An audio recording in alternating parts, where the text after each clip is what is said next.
Dus nog die tweede dier, vers 15 en 16 sê dan, en dit is hom gegee, om 'n gees aan die dier se beeld te gee, sodat die dier se beeld ook sal praat en maak dat almal gedood word, wat die dier se beeld nie aanbid nie. En hy maak dat almal klein en groot en al die rykes en die armes en die vrymense en die slawe 'n merk op hulle regterhand en op hulle voorhoofde gegee word. En so verder. So wat ons hier in vers 15 eerstens sien is dat dit verder bevestig word dat al die tekens waarvan daar gepraat word in terme van die tweede dier valse tekens is. Aangesien niemand behalwe die Here 'n lewende gees kan skep nie of lewe aan 'n voorwerp kan gee nie. Hierdie skrif staan dus direk in oppositie met wat ons lees in Genesis 2 vers 7, waar daar staan, en die Here God het die mens geformeer uit die stof van die aarde en in sy neus die asem van die lewe geblaas. So het dan die mens 'n lewende siel geword. In Handelinge 17 vers 25 word dit ook bevestig dat hierdie mag van lewe alleenlik in die hande van die Here is. Waar staan ook word hy nie deur mense hande gedien asof hy aan iets behoefte het nie, omdat hy self aan almal lewe en asem en alles gee. Dit is die Here alleen wat lewe kan gee. Dit is nie 'n afvallige of 'n valse profeet of 'n goddelose of enigiemand anders. Selfs die duiwel wat lewe aan enigiets kan gee nie. Ons lees ook van die onvermoë van die afvalliges om lewe aan enige afgodsbeeld te gee. Onder andere in Habakuk 2 vers 18 en 19 waar staan, wat baat 'n gesnede beeld dat sy maker dit reg gekap het. 'n gegote beeld wat 'n leenleraar is. Dat die maker op sy eie maaksel vertrou, deur stomme afgode te maak. Wee hom wat vir 'n stuk hout sê, word wakker. Vir 'n dooie klip sê, ontwaak. Kan hy 'n mens leer? Kyk, hy is oorgetrek met goud en silwer en daar is geen gees in sy binneste nie. 'n Afgodsbeeld kan nie 'n gees kry nie. Dit wat ons hier lees is beeldspraak en dit is valse afgoderry, valse tekens. Net vir interessantheid, jy sal nooit regtig in die Bybel lees dat daar valse tekens plaasvind nie. Ongeag waar in die Bybel jy lees. Jy lees van die valse profeet wat tekens doen, maar jy lees nie van 'n profeet wat valse tekens doen nie. Die feit dat die profeet vals genoem word, impliseer die feit dat die tekens ook vals gaan wees. So daar word altyd gepraat van valse profete wat tekens doen, maar daar word nooit gepraat van valse profete wat valse tekens doen nie. Jy kry nie so iets soos valse tekens in die Bybel nie. Die naaste wat jy aan kry is ergens in 2 Tessalonisense, maar dit is ook, kan op verskillende maniere geïnterpreteer word, hoe die skrif lei. Maar oor die algemeen, en 99% van die tyd, sal jy nie lees van valse tekens, jy sal lees van valse profete. Want die logiese afleiding is dat die valse profete ook valse tekens doen. So hierdie skrif beklemtoon, hierdie in Habakuk dan ook, dis die onmoontlikheid van enige afvallige om lewe aan 'n dooie beeld te gee. Dit kan nie gebeur nie. Weereens, indien dit wel die geval was, dat hierdie tweede dier lewe kon gee, dan moet hy ook God wees, aangesien lewe alleenlik afhang van die Here en lewe ontstaan vanuit die Here.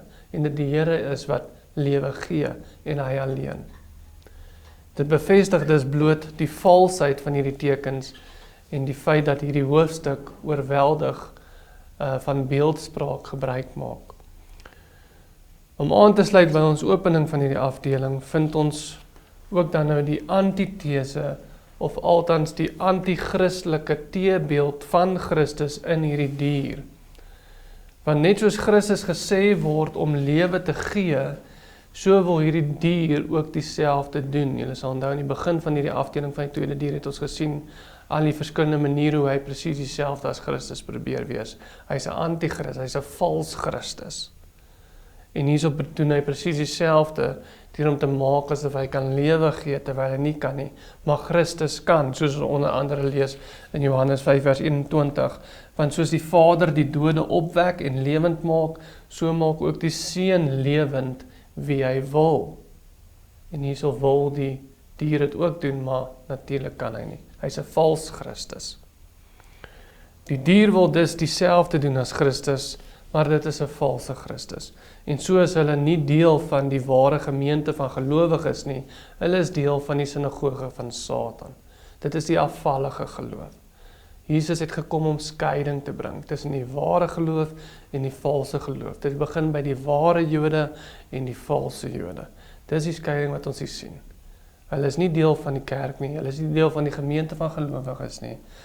Hierdie afvallige Jode is deel van die sinagoge van Satan. En dit is die enigste skeiding wat plaasgevind het met Christus se koms, naamlik tussen die uitverkore Jode wat wel die Christus verwag het en aangeneem het, en die Jode wat 'n valse afgoderry beoefen en die valse tekens dan ook aanneem, soos dit bevestig word in Matteus 24 vers 24, waar ook vir ons gesê word, daar sal valse Christene kom en valse profete wat valse tekens doen, en hierdie mense sal hulle volg, selfs die uitverkorenes sou verlei gewees het as dit moontlik was. Maar dit is nie moontlik nie. Verder sê die vers, dit is hom gegee om 'n gees aan die dier se beeld te gee. Die skrif maak dit duidelik dat dit aan die tweede dier, of althans dan nou die afvallige Joodse leiers, gegee was om 'n gees aan die dier se beeld te gee. Of anders gestel, om die Romeinse ryk as hulle lewende God te verklaar. Dit is waarop dit dan nou neerkom.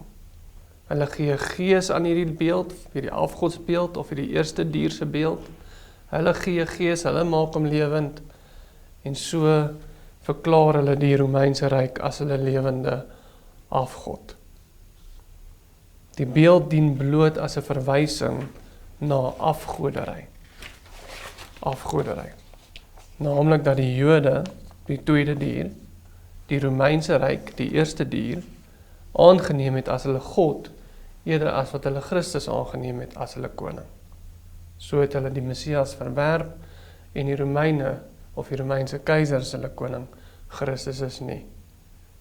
Die Romeinse ryk met die keiser is hulle lewende afgod. Hy lewe, hy kan goeders doen, dit is hulle koning. Christus is nie hulle koning nie.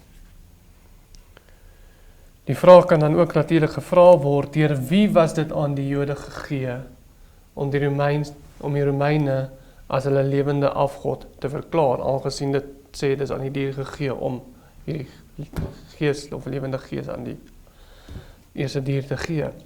En die antwoord natuurlik is dis deur die Here gegee. Dis deur die Here gegee dat hulle die Romeinse ryk as 'n lewende afgod verklaar.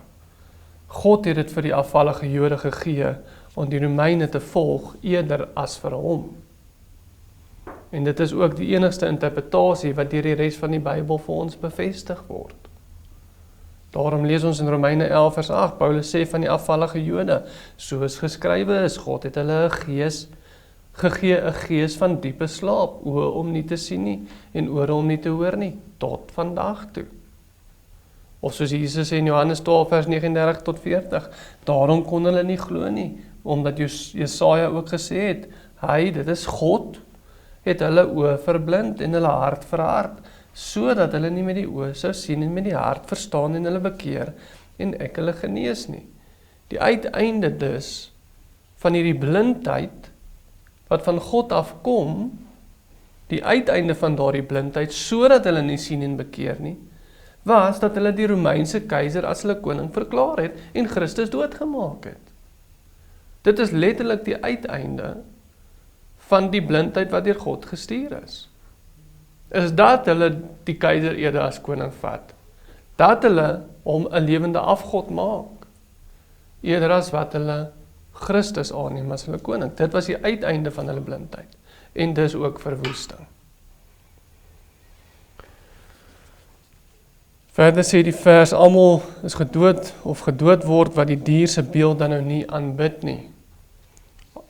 Die wat nie die Romeinse keiser as die koning aanvaar het nie, maar Christus as koning aanvaar het, hulle was vervolg en hulle was doodgemaak. Dit word bevestig deur die Bybel. Die wat nie die keiser aanbid het nie, maar Christus as koning aanvaar het, hulle was doodgemaak. En hulle was vervolg. Paulus se lewe voor sy bekering getuig van hierdie feit. Wat weer eens die enigste feit is wat wel deur die res van die Bybel ondersteun word, in ooreenkoms met dit wat ons hier in Openbaring lees. Handelinge 8 vers 3 sê, maar Saulus het die gemeente verwoes, en in die huise gegaan, en manne en vroue uitgesleep, en in die gevangenis oorgelewer. Hoekom is dit gedoen? Want hulle het nie voor die keiser gebuig nie, hulle het Christus as koning verklaar. Handelinge 9 vers 21 sê, en almal wat hom gehoor het, was verbaas en het gesê, is hy nie die man wat in Jerusalem uitgeroei het, die wat hierdie naam aanroep, en hier gekom het met die doel om hulle geboeid na die owerpriesters te bring nie? Dan word van Paulus gesê, hy het die Christene uitgeroei. Handelinge 26 vers 10 sê, dit het ook in Jerusalem gedoen, en ek het baie van die heiliges in gevangenis opgesluit, nadat ek van die owerpriesters volmag verkry het, en so dikwels as hulle omgebring is, menende hulle was omgebring, die Christene, en so dikwels as hulle omgebring is, het ek my toestemming gegee, sê Paulus. En Paulus sê in Galasiërs 1 vers 13, vir die gelowiges in Galasië, want julle het gehoor van my lewenswandel vroeër in die Jodendom, dat ek die gemeente van God uitermate vervolg en dit verwoes het. Dit getuig bloot wat ons hierso sien, dat die wat nie die beeld aanbid nie, wat die gees het nie, die wat nie saam met die Jode die keiser aanbid as koning en hom aanvaar as koning nie, maar Christus aanvaar as koning, hulle was uitgeroei, sê die Nuwe Testament. Hulle was verwoes, sê Galasiërs. Hulle was doodgemaak.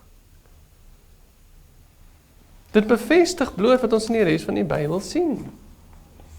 En soos ons in die Nuwe Testament sien, dit was nie net Paulus wat dit gedoen het nie, dit was algemeen onder die Jode om die gelowiges te vervolg. Soos ons onder andere sien, hoe die Jode, toe Paulus klaar bekeer het, selfs vir Paulus van stad na stad gevolg het, om hulle te vervolg. Soveel so dat hy selfs met klippe doodgestenig was en hy buite die stad gegooi was. Keer op keer doen hulle dit. Ons lees dan van Handelinge 13 vers 50, 14 vers 1 tot 6, 19 vers 19 ook van dieselfde hoofstuk, hoofstuk 17 vers 5, vers 10, vers 13, 1 Thessalonisense 2 vers 14 tot 16. Aan daai plek getuig dat die Jode hom gevolg het van stad tot stad. Jesus sê self in Johannes 16 vers 2, hulle sal julle uit die sinagoges ban. Ja, daar kom 'n uur dat elkeen wat julle om die lewe bring, dink dat hy 'n diens aan God bewys, en dis wat hulle gedoen het. Hulle het die Christene doodgemaak, net soos Paulus, want hulle het gedink hulle doen 'n diens vir God. Hoekom? Want hulle het nie die beeld aanbid nie.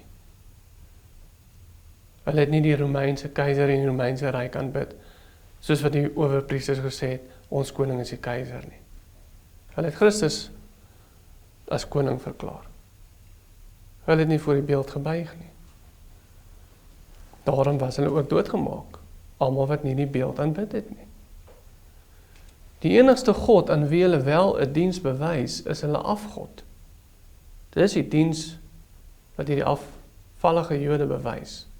Hulle dink hulle bewys 'n diens aan God, maar die enigste diens wat hulle bewys het, is aan hulle afgod, hulle koning, die keiser, en so ook die Satan, wat juis die eerste dier, die Romeinse ryk, deur hom manifesteer. Soos ons gelees het in Openbaring 13 vers 4, waar staan, en hulle het die draak aanbid, wat die dier mag gegee het, en die dier aanbid en gesê, wie is aan die dier gelyk? Wie kan teen hom oorlog voer? Met ander woorde, hulle was sataniste. Want hulle het die Satan aanbid wat vir die dier sy mag gegee het, en hulle het die dier aanbid omdat hy mag gekry het van die Satan af. Die Jode het die Romeinse ryk, van wie die keiser hulle koning is, 'n voorwerp van aanbidding gemaak. Die gelowige Jode wat dit verwerp het, maar Christus aangeneem het as hulle koning, was doodgemaak en vervolg, en die Bybel getuig daarvan, dat dit die realiteit is. En dit getuig gereeld daarvan. Dit is al wat bedoel word met ons vers wanneer dit sê, en dit is hom gegee, dit is deur God gegee, om 'n gees aan die dier se beeld te gee. Die Jode het die Romeinse ryk aanbid. Dit was hulle lewende afgod. Want as hulle werklike gees aan 'n beeldjie gegee het, dan is hulle God, maar jy kan nie dit doen nie. Dis beeldspraak.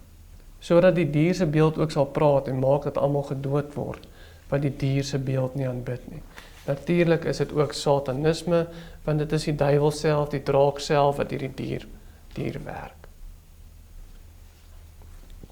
Vers 16 sê, en hy maak dat aan almal klein en groot, en die rykes en die armes, en die vrymense en die slawe, 'n merk op hulle regterhand en op hulle voorhoofde gegee word. Nou het hulle letterlike tattoos gekry? Nee, dit is weer eens beeldspraak. Nou hierdie beskrywing, wat ons hiervan lees, waar dit staan, almal klein en groot en rykes en armes, vrymense en slawe, hierdie beskrywing van almal wat die merk gekry het, was ook gebruik in terme van die mense in Openbaring 6 vers 15 tot 17. Ons sien dieselfde beskrywing van die mense daar, waar staan, en die konings van die aarde, of althans die land, en die grootes en die rykes en die owerstes oor die 1000 en die magtiges, en al die slawe en al die vrymense, het hulle weggesteek in die spelonke en in die rotse van die berge, en vir die berge en die rotse gesê, val op ons en verberg ons vir die aangesig van hom wat op die troon sit en vir die toren van die lam. So ons sien min of meer dieselfde beskrywing daar as wat ons hierso van die mense sien. Dis hier die rykes en die armes, die vrymense, die slawe, die magtiges en so voorts. Daar word wel bygesê dat dit ook die konings van die aarde of die konings van die land insluit, maar verder lyk dit min of meer dieselfde. So dit is waarskynlik ook oor Openbaring van herhaling gebruik maak, dat die eenderse beskrywing van hierdie mense in beide hoofstuk 6, sowel as hier in ons hoofstuk 13, dien as 'n verwysing na dieselfde mense.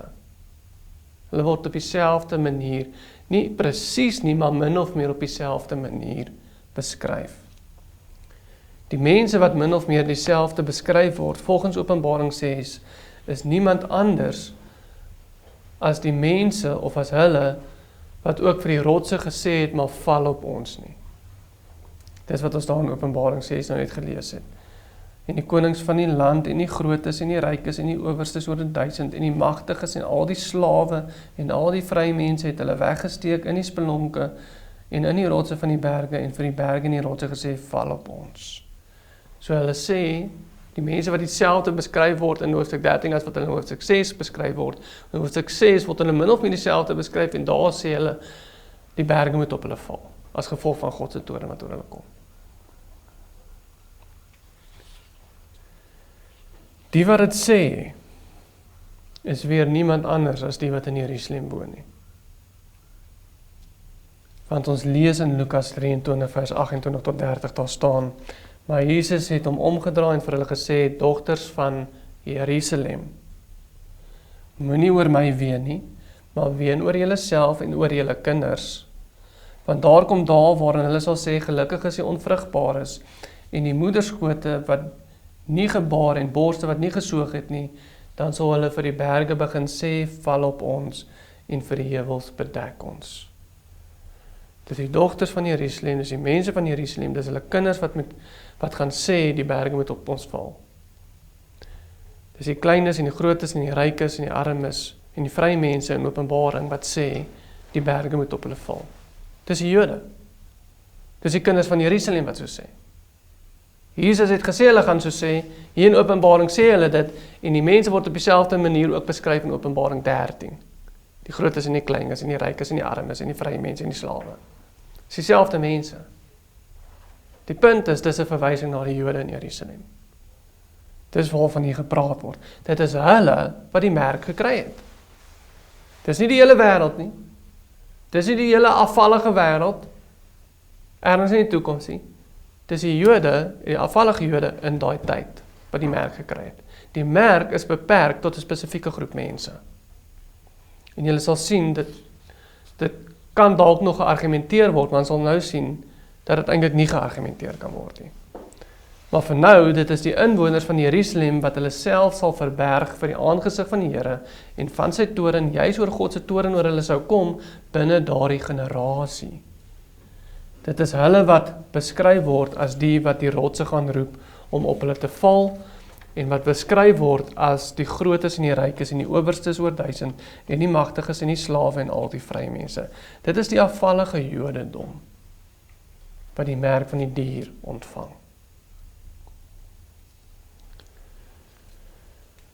Hierdie mense wat die merk van die dier ontvang, staan ook in kontras, en hierdie sal nou vir ons definitief verseker dat hier van die afvallige Jodendom gepraat word.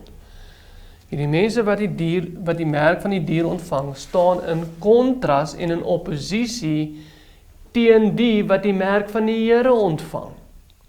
Want weer eens, soos ons nog die hele tyd sien in die afdeling, daar's die teses en die antitese. Daar's Christus en die valse Christus. Daar's die ware geloof en die valse geloof. En hierdie mense wat die teken van die dier ontvang, staan in kontras met die wat die teken van God ontvang. Dit staan in direkte oppositie daarmee. Die mense wat die merk van die Here ontvang het, soos ons daarvan gelees het in Openbaring hoofstuk 7, was nie alle gelowiges nie. En dit bevestig die feit dat hier nie van alle gelowiges gepraat word nie, maar van 'n afvallige Jodendom. Want in hoofstuk 7 sien ons, dit is nie die uitverkore Jode wat die merk van die Here ontvang het. Ons lees in Openbaring 7 vers 3 tot 4, daar staan, moenie die aarde of die see of die bome beskadig, voordat ons die diensknegte van ons God op hulle voorhoofde verseël het nie. En ek het die getal van die verseëldes gehoor, 144.000 verseëldes uit die stamme van die kinders van Israel. Julle sal onthou, Openbaring 7 was in 2 dele verdeel. Die eerste helfte het gegaan oor die 144.000, die stamme van Israel, die uitverkorenes van Israel. En die tweede helfte het gegaan oor die heidene wat ook gered word. Maar die verseëldes het te doen met die uitverkore Jode. Dis hulle wat verseël was. 144.000 verseëldes uit al die stamme van die kinders van Israel. En dit bevestig dan vir ons die feit, dat hierdie wat geseël word deur die dier, en 'n teken op hulle hand en op hulle voorhoof kry, is weer die afvallige Jode. Want dit staan in kontras daarmee. Christus, die ware geloof het vir die Jode gekom, die ware Jode. Die kontras daarvan is die sinagoge van Satan, soos hulle ook genoem word. Die Here het daai uitverkore Jode geseël, en hierdie mense was ook geseël, die afvallige Jode was ook geseël. So diegene wat die merk van die dier ontvang het, is dus die antithese van die uitverkore Jode van Openbaring 7. Die wat die merk van die dier ontvang, kan dus niemand anders as die afvallige Jode wees nie. Dit was nog debatteerbaar in die vorige deel wat ons hanteer het, waar ons gesien het die verwysing na die mense lyk dieselfde, en daar waar daai verwysing na die mense gebruik word, is 'n verwysing na die Jode wat sê, maar die berg moet op ons val, die klein en die groot, en die vrye mense en die slaaf en so aan. Die beskrywing is min of meer dieselfde, en ons kan dit terugtrek na die Jode toe, maar hierdie bevestig vir ons dat dit die Jode is. Nou kan jy nie meer stry nie. Die wat die merk van die dier ontvang, kan dus niemand anders wees as die afvallige Jode, wat nie die merk van die Here ontvang het nie, maar die merk van die dier. En hierin vind ons dus die antithese van Christus in die tweede dier, naamlik dat Christus sy uitverkore Jode gemerk het, en so merk die dier ook sy volgelinge, wat niemand anders is as die afvallige Jode nie, van daardie tyd. Want dis oor hulle wat die oordeel sou kom. Want dis hulle wat sou gesê het, klippe val op ons. Die dogters van Jerusalem, sê die Here. Dis hulle wat dit sou sê. Die een is die ware Joodse gelowiges, wat hulle Messias ontvang het. Die ander is die afvallige Jode, of altens die sinagoge van Satan, wat hom verwerp het. Die een is doodgemaak, omdat hulle nie die Romeine wou volg nie, en die Jode wou volg om die Romeine te volg nie. Die ander het gesê, ons het een koning, dis Christus. En hulle is doodgemaak daarvoor, soos Openbaring bevestig. En dit is die enigste interpretasie wat ooreenstem met dit wat ons lees in die res van die Bybel. Want dit is die Jode wat vervolg was, dis hulle wat uit Jerusalem uitgedryf was. Dis waar die diaspora vandaan kom, vir wie Petrus skrywe. Wanneer hy sy brief open en sê vir die Jode of vir die gelowiges van die diaspora. Die Jode wat gevlug het uit Jerusalem uit, as gevolg van die vervolging wat in die gemeente ontstaan het. En dit is ons skrif dan vir vandag. Maak dit sin? En julle sal sien, volgende week se skrif maak net so baie sin, waar hulle nie gaan kan koop of kan verkoop nie. Maar ja, ek wil nou nie te veel sê nie, want dan het ek nou niks om volgende week te sê nie. Maar maak dit sin? Dit is eintlik ooglopend as mense dit so sien. Ek meen nie hoef net die kontraste trek met die 144.000 wat die seël van God op hulle voorhoofde ontvang het. Dit is die kinders van die huis van Israel. Dan is dit seker die enes wat nie uitverkies is nie, wat wie die ander merk kry. Dit staan in kontras met mekaar. Dit praat nie van die hele wêreld nie. Dit praat nie van die einde van tye nie. Dit praat van daardie oordeel. Want as dit praat van die einde van tye en dit praat van alle mense, dan het ons 'n probleem. Want dan is dit net Jode wat gered word. Want dit is net hulle wat verseël word. Dit is nie waarvan dit praat nie. Dit praat van die mense in Jerusalem. En soos ons weet, die verseëldes het wel gevlug uit Jerusalem uit. Ook op 'n goddelike waarskuwing. Die gelowiges wat nog wel daar was, wat nie gevlug het as gevolg van die vervolging nie, maar wat gevlug het net toe hulle die belering sien en hulle kon vlug na Pella toe. Maak dit sin, enige vrae? Bob se ankel. Kom ons sluit die oë. Here, ons dankie vir die woord en die waarheid wat daarin is. Ons dankie dat u woord is vereenselwigbaar met onsself en dat u nie uself gaan weerspreek nie. Dankie ook, Here, dat u self daarin in ons openbaar en dankie ook, Here, dat ons kan sien dat u is getrou tot u woord en dat ons op elke belofte kan staatmaak en daaraan kan vashou. Help ons, Here, om te glo in u. Help ons geloof aan, Here, sodat ons nie sal huiwer in die woord en die beloftes wat u daarin teen ons maak nie. Maar dat ons in na 'n boek soos Openbaring kan kyk en weet dat u is getrou teenoor die woord. En u voer elke enkele ding uit wat u sê u gaan doen. Dankie Jesus vir wie u is. Dankie dat u 'n getroue God is. Alle lof en eer kom u naam toe. Amen.